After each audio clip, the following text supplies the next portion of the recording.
And so then I really started getting excited about Bible study and reading and reading some of the early church fathers that the pastor of that church was talking about in his sermons and all that.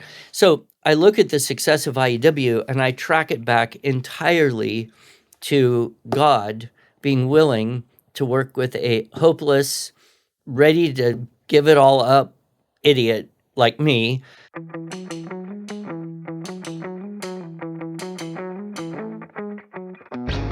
From the Florida Parent Educators Association, home of the largest homeschool convention in America, this is the Not by the Book podcast. I'm your host, FPEA Chairman Suzanne Nunn, and together we will hear from guests who share their journey to who and where they are today.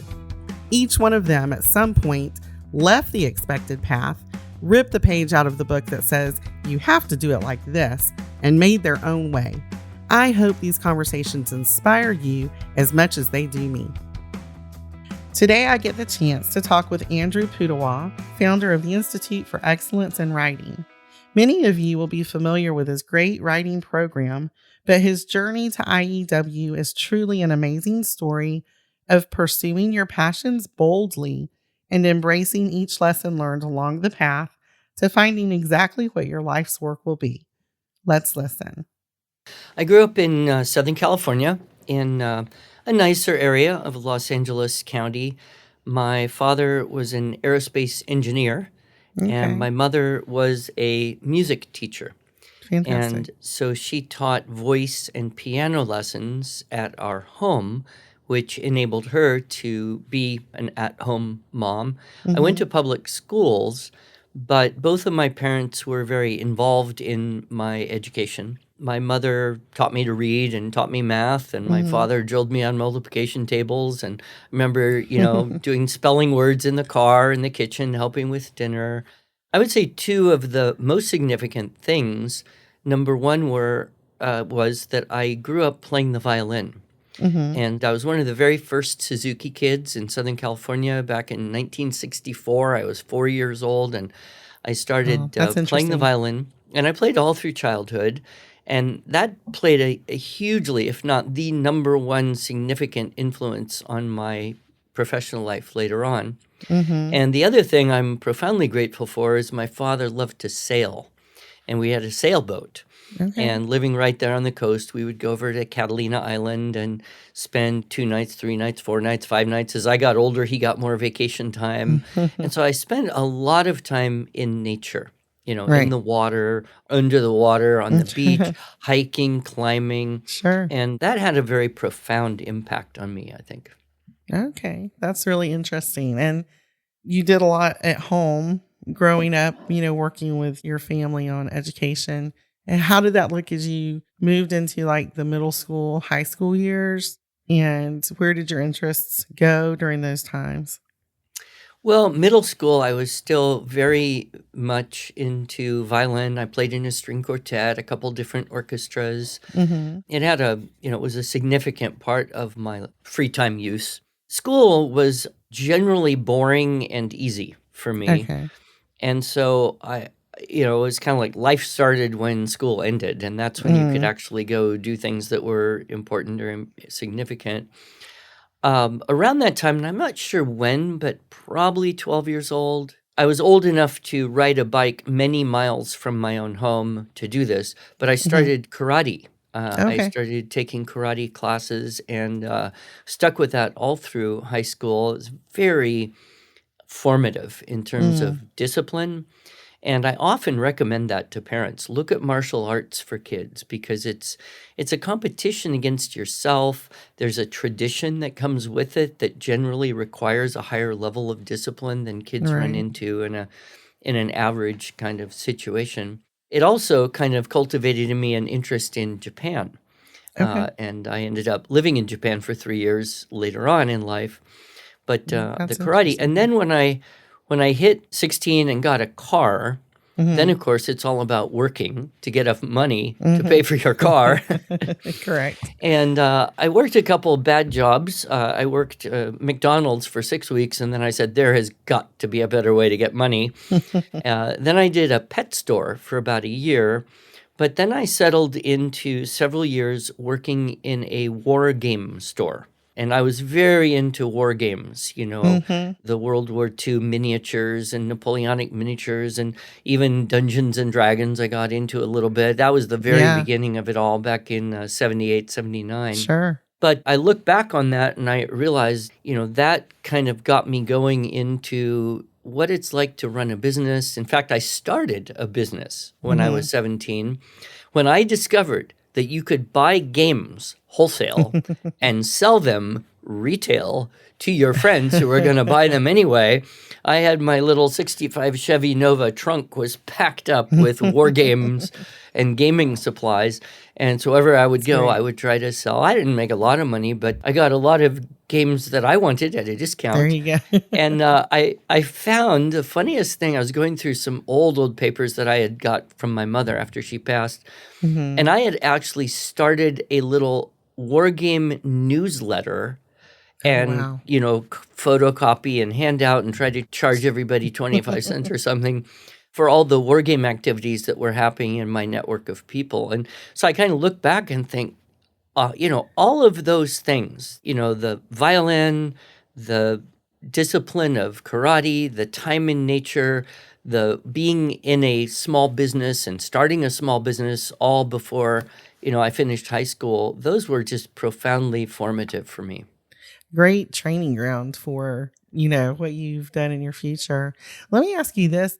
Do you have siblings or were you an only child? How did that? Yeah, I have one sister. She's Okay. 5 years younger than I am. Okay. And So you're the so, oldest. I was mean and teased her a lot, and I regret that. I wish I had been a better older brother. But I would say by the time I was 15, she was 10 or 11, I was not involved in her life at all. And, we went on the boat together, Right. but other than that, I was just off doing my own thing completely. And Right. then I was 18 when our parents were divorced. Okay. And so she went off to live with my father, and I went off to college. And that was pretty much the end of anything we ever did together, an occasional Christmas thing. But Right. we spent a couple decades just really not communicating much at all. Age and distance sometimes has an impact on that for sure. Yeah. You mentioned college. Where did you go after high school? What was your plan? What was your future in your Well, I mind? don't think I had a plan. Although I found school boring and pretty easy, I was evidently not a great student because I didn't have the GPA that would get me into the best school. So I was able to get to the university, or I'm sorry, San Francisco State University, which was the California State College system, was like 2 notches below the UC system. Okay. And I spent a year there, and I learned the game, and I did a lot of things that were not good for me, and I managed to, I guess, do well enough that I could upgrade my university, and I transferred to the University of California in Santa Cruz, which Okay. was known to be a liberal, drug-infested, hippie, New Age bastion, which I thought sounded very attractive at Sounded that perfect, time. right? Yeah. Uh, That's great. so I got to UC Santa Cruz, and I got involved in a New Age religion, a New Age cult. And that had the side benefit of causing me to just stop completely doing drugs of any sort and get serious about, my life. And it also kind of enlightened me to the fact that this whole rat race of universities is not something I'm cut out for.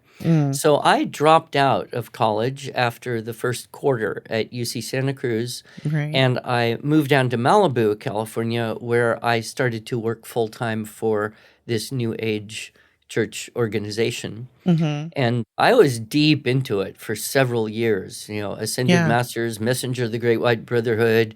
I had the whole litany of everything, down. And I lived for it. I mean, I lived on campus, worked on campus. I was very happy because Yeah. there's a certain satisfaction that comes with being with like-minded people, Mm-hmm. working toward a common goal, Certainly, having yeah. a belief system that you hold to 100%. There's a security and a happiness and an underlying joy in that. Even though the belief system was filled with errors, the culture and the community was exactly what my heart wanted. Right. Community Um, is so important so for I people. was there a few years, worked on the staff of the church. Then I had a car accident, Mm-hmm. and it was my fault. So it wasn't really an accident. Well, it was. I didn't try to do it, but Right. the result of that is I was suspended from the staff of this organization. They Okay. said I had too much untransmuted animal magnetism and I needed to go and get myself together, and I could reapply for the staff in 6 months if I wanted to, but goodbye for now. And this was Okay. devastating. This was the Yeah. end of the world for me. I had no idea where to go, what to do. But I had been teaching violin a little bit at the Mm-hmm. school that was connected with this. I kind of liked that. And I thought, I'd like to teach. I think I'd like to teach violin and maybe do it for reals rather than just a little side gig as part of my other responsibilities. So I knew I didn't want to go back to a university. So I discovered it was possible for me to go to Japan Mm-hmm. and study with Dr. Shinichi Suzuki. He was young, 81 when I got Yeah. there, I I was going to believe. say he was still living. Yeah. And so I lived and studied in Japan for 3 years. We had almost daily group lessons. I mean, we're talking 7 days a week when he was in town. And when he wasn't, then he was on some other continent doing stuff, and we had a Mm-hmm. little break. But it was pretty intense. Well, it was intensive. It wasn't intense. It was relaxed, but good. I also But what an studied the. incredible experience. I mean, Oh, really. yeah. And And how he, old were he you then?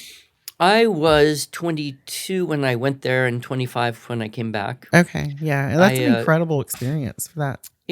so that's, if people say, where did you go to school? I say, well, I didn't really graduate from anywhere, but Mm-hmm. I do have this thing in Japanese that nobody can read that says I spent 3 years in the Talent Education Institute in Yeah. Japan. I studied Japanese pretty rigorously, so I Mm-hmm. became, rather capable. I could read and write up to about a 5th grade reading level, not with perfect grammar, but pretty good. I could converse with almost anyone. And I also continued studying martial arts and took a couple more Okay. black belts, one in Aikido. And so that was very formative. So again, that was just one of those things. And then the really interesting thing that happened was Dr. Suzuki had an interview with a man named Glenn Doman, Dr. Mm-hmm. Glenn Doman. He was the founder of the Institutes for the Achievement of Human Potential in Philadelphia, Pennsylvania. Mm-hmm. And I read a translation of this interview that they had. Well, I guess it was, I read the English version of it. It was, Right. It was it was translated. Japanese person talking to an English person. So I don't know how they did it. But I was so enamored with what Dr. Doman was talking about, what he was doing. I didn't even think. I just knew I need to go there. Mm-hmm. So I wrote to them, said, I'm finishing up my study in Japan, and I read your book, and I read an interview of Dr. Doman, and I think I'd like to come and work for you. And they said, well, we don't need any violin teachers right now, but we are always interested in young people who are interested in what we're doing. We have a team coming to Tokyo to see brain injured children in X months or whatever. You're Mm-hmm. welcome to come and hang out with us. So I went to Tokyo. They put me up in the hotel. They actually put me to work helping to do some little bit of Japanese English interpreting on the side. Mm-hmm. And it was revolutionary. I had never before actually met knowingly brain injured children. Okay. And so here I am surrounded by Down syndrome, cerebral palsy, severely autistic, paralyzed, all the way down to can't move a limb and can't make a noise, up to so mildly hurt you wouldn't even recognize. And I was sold right there. I said, this is my life's work. This is what I'm going to do. And so I went there. Again, it was kind of a volunteer situation, and they gave me a little stipend, but I lived on the campus. I lived with the staff. I worked 6.5 days a week. I loved it. My first wife was Japanese, and my first daughter was born in Pennsylvania. And I would probably be there to this day because I love it. Again, it was community. It was being like-minded. Like-minded, the same goals and values and belief system. This time it wasn't religious, but various family circumstances necessitated, against my wishes, but necessitated that I leave there. Went to Montana where my mother was, and then started to teach violin and work in schools. And that was in around 1990. So that's where I came in contact with the structure and style system of teaching writing. The small school I was working for in Montana had a Canadian teacher there who was very gung-ho about this. She convinced everybody, we all need to go to Canada and take this course, the Blended Soundsight Program of Learning. It's the best thing since sliced bread. It's going to make our school fantastic. So we all went, and not a lot. It was a very small school. I think there were 9 teachers total in the whole school. But my Japanese wife had since left me and gone back to Japan. I had a 3-year-old daughter. Then I married a woman with 2 children. So then I went from being a single dad of 1 to a married dad with 3 plus, and then my wife got pregnant very shortly after we were married. Yeah. So we left the kids with grandparents, and we went up to Canada and took that 10-day teacher training course. And that's where I met Dr. Webster, learned about the structure and style and composition, came back, taught it in the school, got such great results. I was surprised. The kids were surprised. Parents were surprised. The next summer, I now had 4 children. The next summer, I thought I could learn more. So I decided to go back up to Canada and take that same teacher training course a second time. And I did. And I felt, now I'm really starting to understand this thing. Shifted over, moved to Bozeman, started teaching various little things, teaching Suzuki violin, kinder music, writing classes, even a little bit of martial arts on the side, just trying to do whatever I could to keep the roof on our head and the clothes on the back and feed the kids. The next year, they invited me to come back to Canada and said, you could help us do this thing. You could be part of our staff. Then I didn't have anything but the travel cost of driving up there. It was a long drive to Montana to 4 hours north of Edmonton. So I joined the staff and was still kind of mishmash teaching things. And then in 94, I decided to start a business where I could teach seminars. And I wasn't sure what kind of thing I would teach, but I liked the idea of teaching seminars. And then I realized, okay, I could actually teach this structure and style writing program that I've been helping to teach in Canada, shrink it into a 1-day seminar. And so I made a little flyer, invented the name Institute for Excellence in Writing, sent it to the Homeschool group in Seattle and begged them to put labels on it and mail it to their people. And I got 20 people to pay $40 to listen to me talk for 1 day. And I thought, this has potential. This is the life, right? That's fantastic. And that was in 1994. 94 was the 94. very first writing seminar. And then I continued teaching music I was living in Idaho at that time, 95 on. And I continued teaching violin full-time, kinder music classes. And then I would go once or twice a month to some city that I could convince the homeschool group to help me promote it, because this was pre-internet days. Yeah, I was going to say, you were... So the only way you could get people to know about something was to put flyers and put stamps on them and send them in a box to someone who agreed that they would put labels on and mail them for you. And then people would mail them back with a check. It sounds so archaic now. It does, doesn't it? But it was real. But there were helpful people. I got my first opportunity to speak at a homeschool convention in 1998. Then in 1999, I'd made a very bad set of videos, but they were good enough to try and sell. We created this spelling program in 99. So by the end of 99, I was actually making more money running around teaching writing seminars and selling videos, and these were VHS tapes, if you remember those. Of course. Of course. Then I was teaching music. And at that time, for the fact that both sets of grandparents were in California, my wife and I are both from California, we moved back to the Central Coast of California, and I was pretty confident that I could make IEW a full-time income without having to teach music, every day, every week. That's when it all started.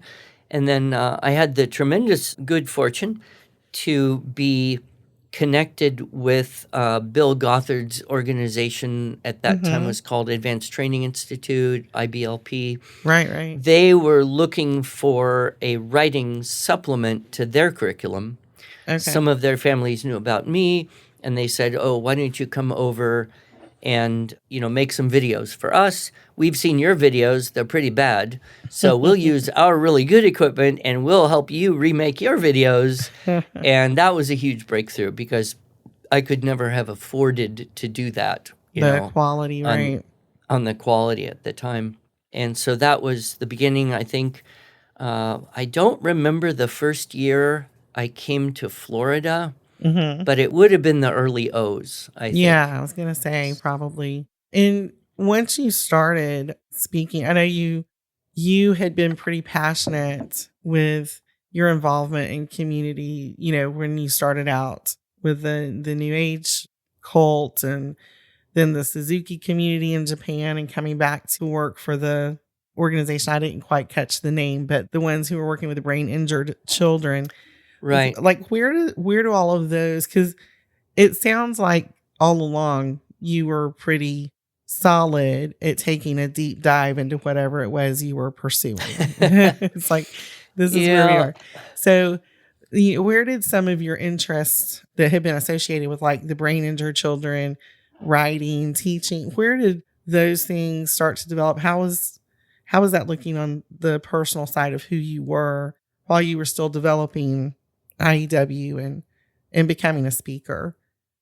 Yeah, you're right. I kind of drove my dad crazy a little bit because I just went from one thing 100% to a completely different thing 100% to a completely different thing 100%. And I really didn't have any career really until I was almost 30 years old. I didn't settle down. And all three of the things I did during that time were kind of volunteer, very small stipend type of jobs.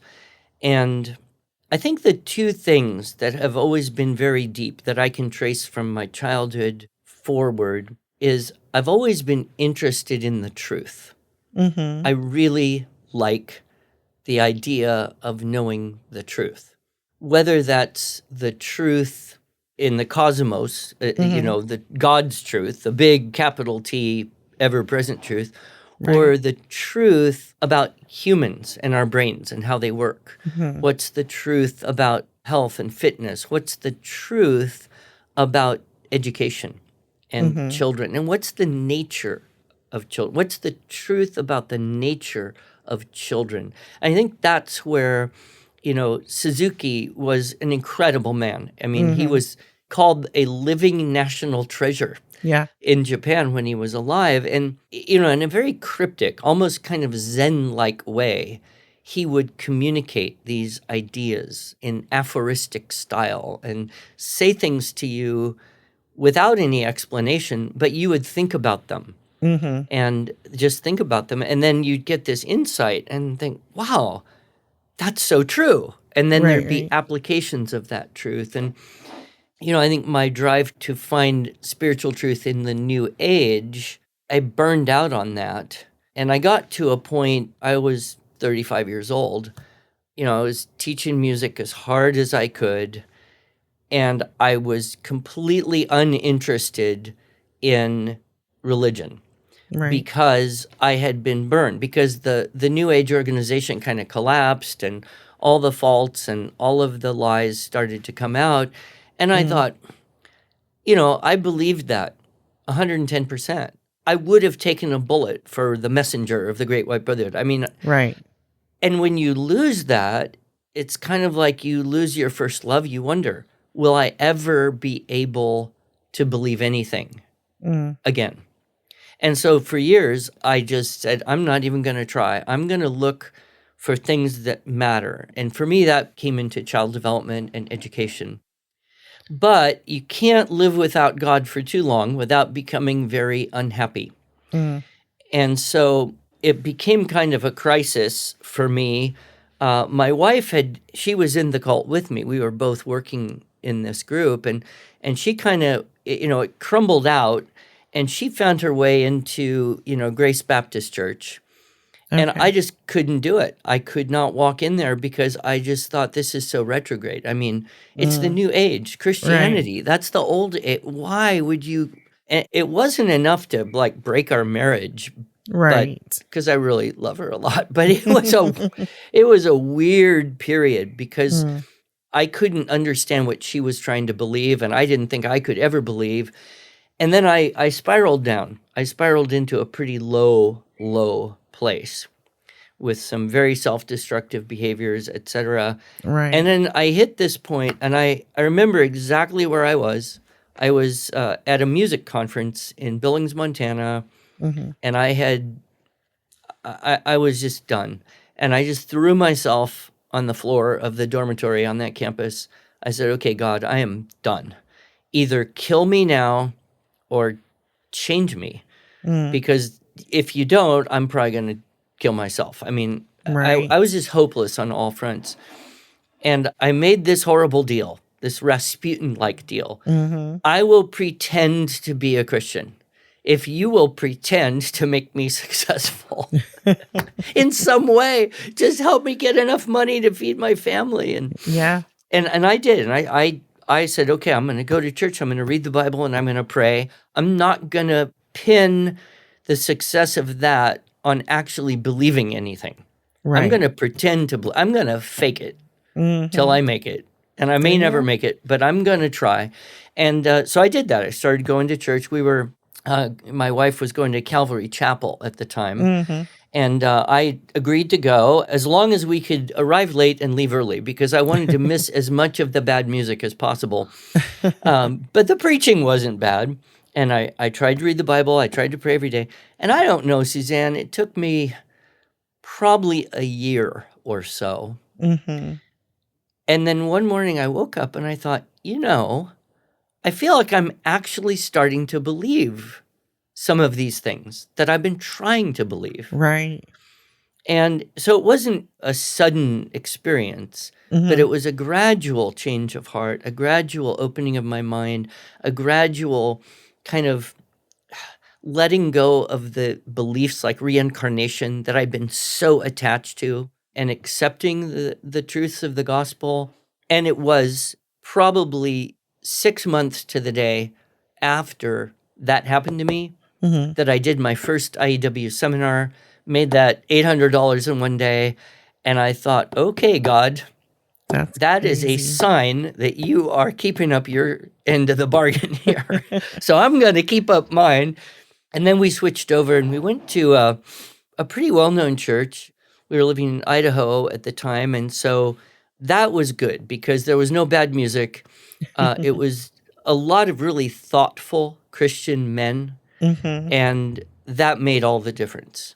And so Yeah. then I really started getting excited about Bible study and reading and reading some of the early church fathers that the pastor of that church was talking about in his sermons and all Mhm. that. So I look at the success of IEW and I track it back entirely to God being willing to work with a hopeless, ready to give it all up idiot like me.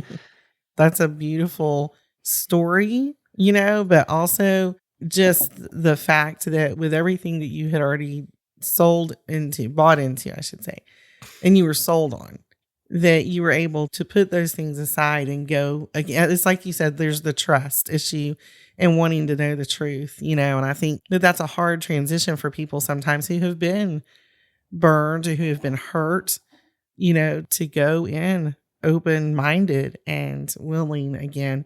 And when you do, something beautiful happens, right? And it's just Yeah, and I that's true. have to credit my wife because She suffered through some of the worst of my bad behavior. And Mm. she prayed for me every day, every day, every day. I am absolutely certain without her intercession, I don't think any of this would have happened, because she was the spiritual rock that I couldn't be. And when we finally both got together on the same page, Mm-hmm. oh, life was just so much better. Yeah. But that's a And we testament kept having to, kids, so there was either, yeah. pull it together or suffer horribly. But that's a testament to just the commitment to your family. And, when you love someone, you can work through a lot of things. Yeah. Changes, growth, painful things. But I mean, that's an amazing story. And I know that obviously we know you because most of us would know IEW and have heard you speak. And I've had an opportunity to hear you bring all of it together, how music impacts the lives of children and everyone, not just children. But that, and I know that you work a lot to deal with, people who have had learning struggles and, have had brain injuries. And so I can see now where all of that has come together. It was an interesting journey to get it all together, right? For you. Very, very interesting. I sometimes tell young people, there's a balance between caution and craziness that Mm-hmm. you need to walk. You need to be willing to do weird stuff. Mm-hmm. Because if God needs to give you a certain experience when you're young that will prepare you to be even more effective in his work 20 or 30 years from now, be willing to do that crazy thing. Yeah. And in my case, it was a whole string of crazy things, starting with dropping out of college and never going back and working, in these various ways. But in retrospect, I can see how each of those really prepared me for what I finally settled down to do, Mm-hmm. seriously. And I'm now, 25 years into IEW full time. But I always, every day say this little prayer about my work. Mm-hmm. Okay, God, this is your business. Just help me not screw things up. Yeah. And Yeah. and so I really do credit the Lord and all of his goodness and all the people, all the really awesome people he's brought Mm-hmm. to help with this. It's entirely his thing. Yeah. And I'm just the undeserving beneficiary of the joy that I get out of doing this. Right. At this juncture, what is your favorite thing when you're introducing IEW to someone new who doesn't know what it is, new homeschool mom, whatever? What's your favorite thing to be able to share with that person about what you've seen happen with IEW? Well, I think what we all love to see in our children is when they get excited about something, Mm-hmm. right? Whatever that thing is. Right. Sometimes we have an idea that we want them to like doing a certain thing, right? So I will meet moms, a very common conversation, and they'll have this kind of exchange. Well, my son, my daughter, he doesn't really like writing, or my son hates writing. Yeah. I was gonna say. And I just want him to enjoy it. I just want him to be able to express himself. Mm-hmm. And that is wrong thinking. And I understand that I need to help this mom shift the context. Right. First of all, I don't care if anyone likes writing or not. Mm-hmm. I don't like writing. It's hard work. It's painful. I'd rather be doing something else. If I could Mm-hmm. avoid it, I will. So it's not a good goal to say, I want my child to like this thing. The goal should be, I want my child to be able to do this decently well. Right. Right? That's the goal. Right. And here's what's so interesting. And you've probably heard, if not the whole, but bits of my motivation talk, where I talk about the laws of motivation. Mm-hmm. Children, they like to do what they can do. They want to do what they think they can do, Mm-hmm. and they hate and will refuse to do what they think they cannot do. So if your aim is to make them like it, you will probably fail. And If go your aim crazy is in the to process. if your aim is to help them become better at doing that thing, whether they want to or not, then you can very often see the shift.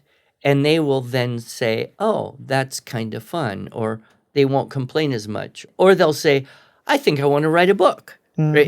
And so sharing those stories of kind of that transformation of attitude with parents and try to get them thinking correctly about their goals.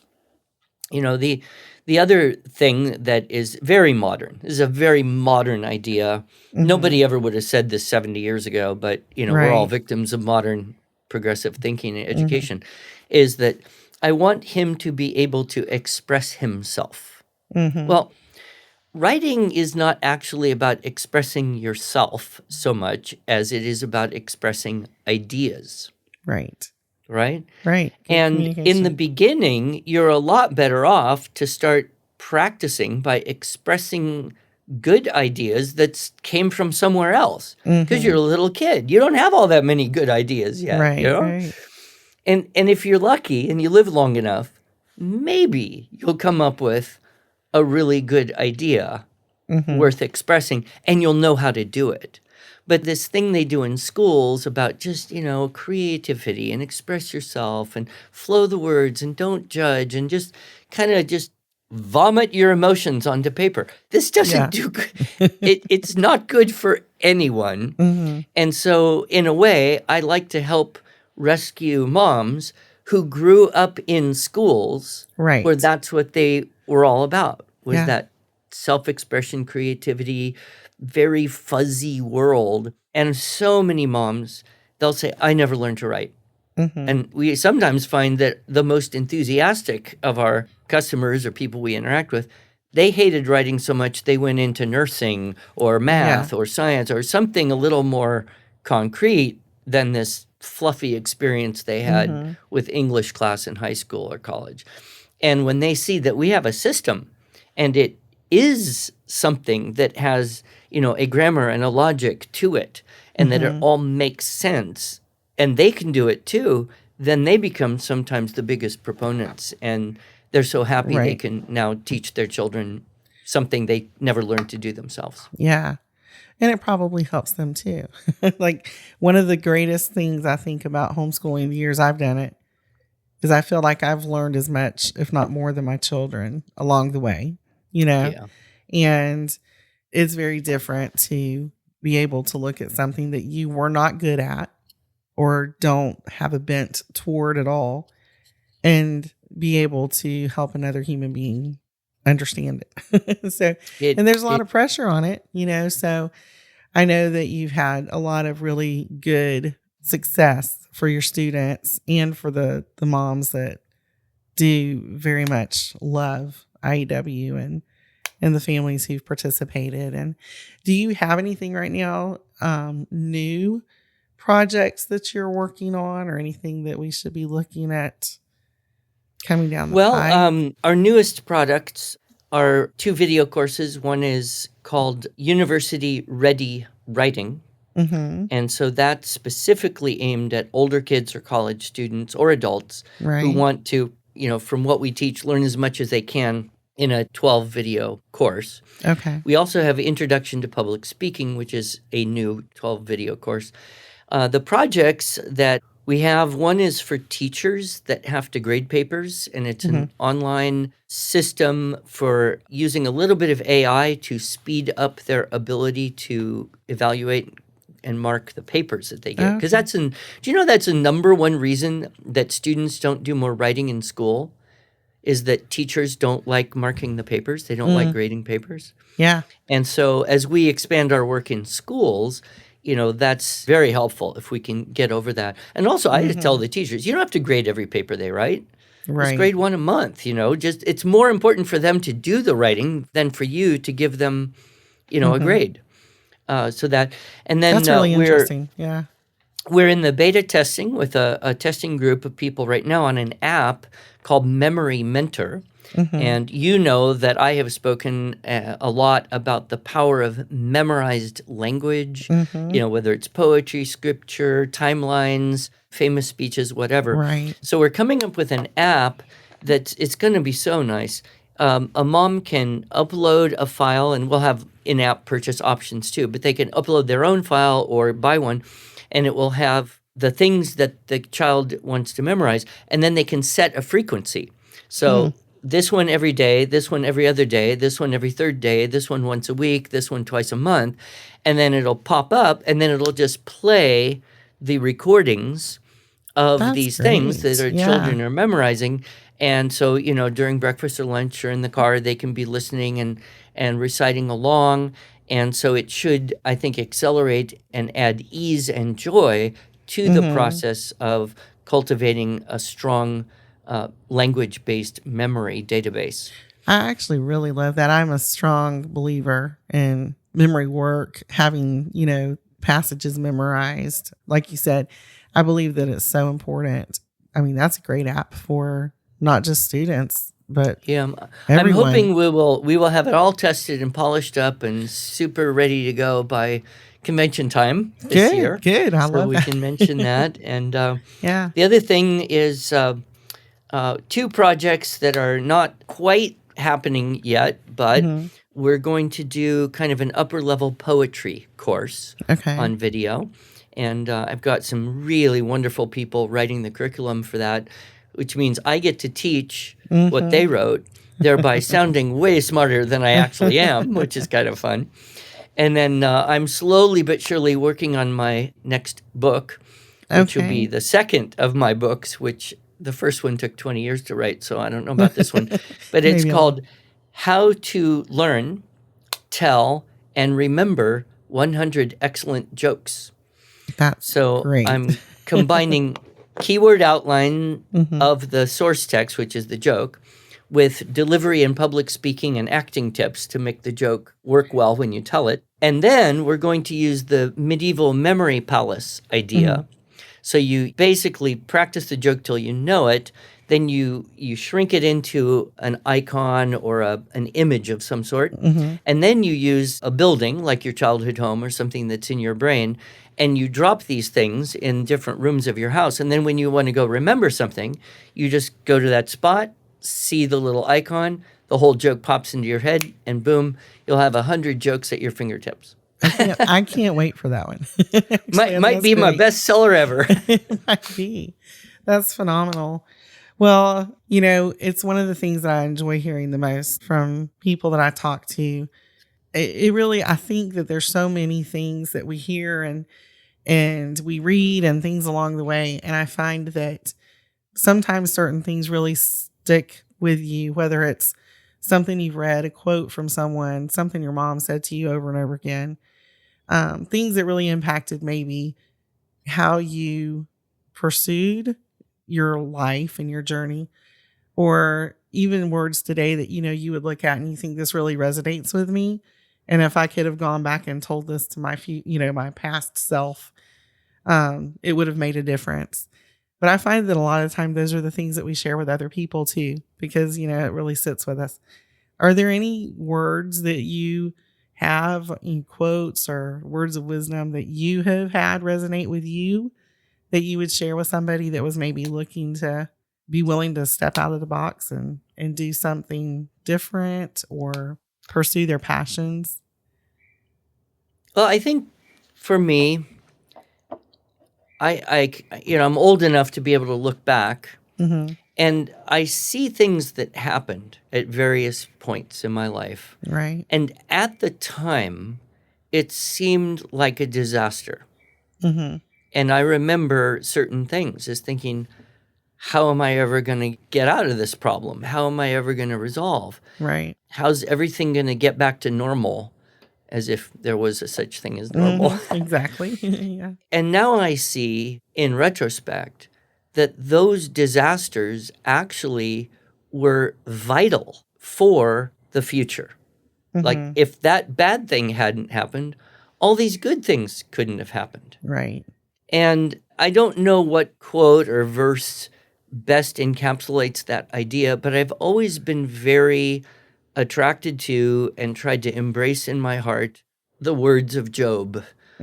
Job, for some perverse reason, actually is my favorite story in the Bible. The Lord gives, the Lord takes. Blessed be the name of the Lord. Because if the Lord takes something from us, if the Lord allows a bad thing to happen, it has to be ultimately for our good. Right. And if we have that faith, God can work with us. Yeah. If we turn and have resentment or anger towards another person because of what they did or a circumstance or against God himself, then we have just cut ourselves off from the potential goodness and grace and blessing that can come out of that. And, I could talk for an hour and tell stories about the horrible things at the time seemed like the most horrible thing.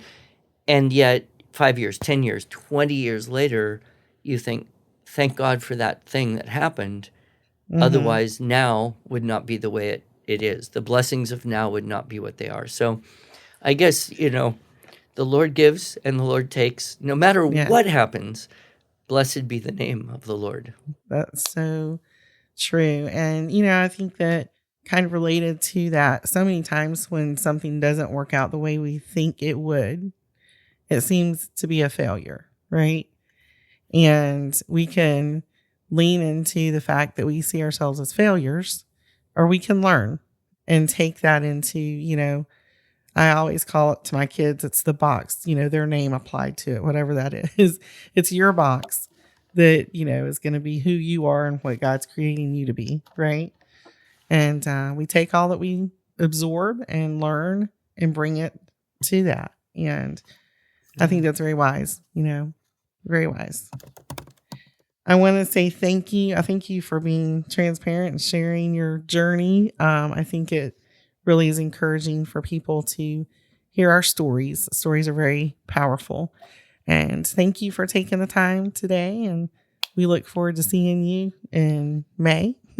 Yes. So it'll be a lot of fun. Thank you so much, Suzanne. It's really been a joy to share this with you and the listeners, and stay warm. I will, and you do the same. Thank you so much. Thanks for listening to the Not by the Book podcast from the Florida Parent Educators Association. To learn more about homeschooling in Florida or to find resources to help you on this amazing journey, visit our website at FPEA.com.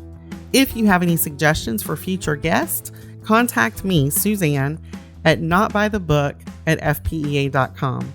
Thanks again for listening, and be inspired to live your life not by the book.